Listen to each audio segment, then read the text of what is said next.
Hi there, and welcome to another From Ideas to Results. I'm joined today by our CEO, Luke Quilter, who's now in the hot seat for a change. Today we're going to be talking all things AI.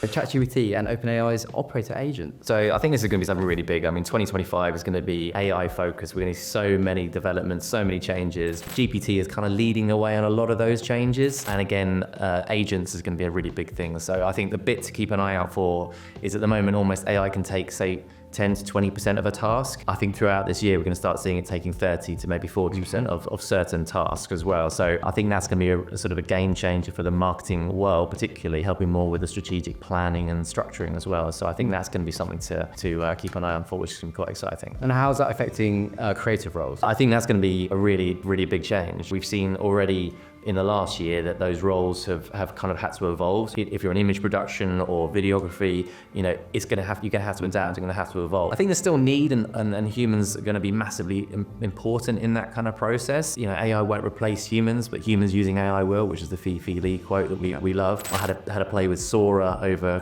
Christmas. It's phenomenal what it can do. Still some issues, still not fantastic, but there are other versions, other companies creating that as well. And for that B-roll content, that kind of cutaway when you need a capybara sitting on a sun lounger drinking a beer in a swimsuit. It's the type of content that you're going to need, and you could go straight to Sora to get it. Yeah. Run the B-roll.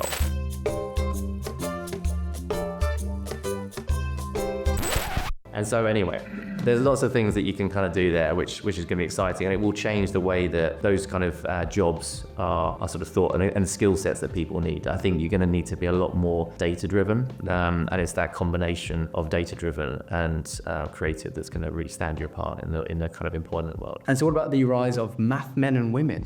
Well, this kind of leads on from what we were just talking about there in terms of actually gone are the days, or they're speculating, gone are the days of Mad Men in the whole series there, focused on that kind of 1950s, 1960s kind of ad agency idea where it's all about this big creative idea. The concept is that sort of math men and women. The idea is now is that combined role of both creativity and also data analytics. And I think AI's role in creative productions is increasing, but also what we're seeing is from a data perspective, the amount of data that you can crunch and kind of analyze using AI is becoming kind of more prevalent. So that's going to be really exciting. And again, it's that combination. I see that 2025 from a marketing perspective is going to be the ones who win are the ones who can get that data and turn that into insight and then roll that out from a creative perspective. And I think for us as a business, that's why we've got a dedicated data team, because actually a lot of businesses don't, and data's become a lot harder in the last 2 to 3 years, just as Google and the systems have reduced down the amount of insight that they'll provide. Those who can harness large data sets using AI and find insights from that are going to be, I think, leagues ahead in terms of their capability to make better decisions and focus on advertising that's really, really efficient. Absolutely. I know that Chris would absolutely guarantee that if you don't measure it, you can't manage it. Absolutely. So what's going on with the likes of NVIDIA? So they've just had a recent event that they've been launching kind of new products, and they have been positioning themselves as kind of the forefront of AI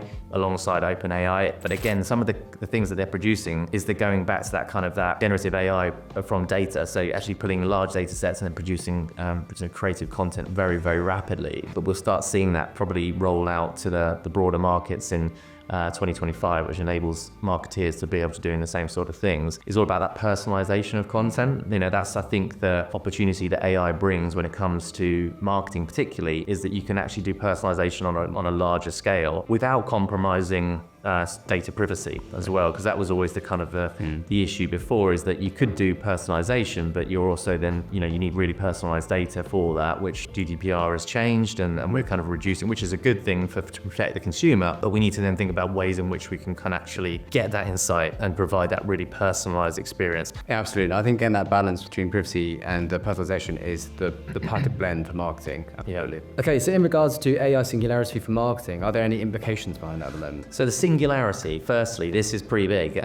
So the concept around the singularity is at the point where AI surpasses human intelligence, i.e. the collective intelligence of every single human. So that is something that's fairly significant. So when we say singularity, that's something not to be taken lightly. It's big. This was predicted that this would be years away. And so recently, one of the things that the CEO of OpenAI, Sam Altman, was talking about and tweeted about was the concept of we're close to singularity, but not sure which which side of it. I mean, if it's to be true, then actually they're getting quite close to the point where they feel that AI capability is near the capability of all human intelligence, which has kind of big implications. I'm not going to speculate about what they could be, because I think you could take that down very different paths, whether that's quite, constructive or destructive or a bit of both. I think it will also be kind of a long kind of rollout. So even if when this happens, it's not going to be overnight that the world changes for everybody. It means for us in the world of 2025 is going back to that concept of if a task, is say this big, at the moment we can use AI for this much. I think that throughout 2025, we're going to see that actually that capability increases significantly in so many different ways, which is going to be challenging. But, we talked about the sort of need in digital marketing to always be ahead and always kind of look at what's coming next. And we, as an agency, we do that all the time. But the speed and the rate of change is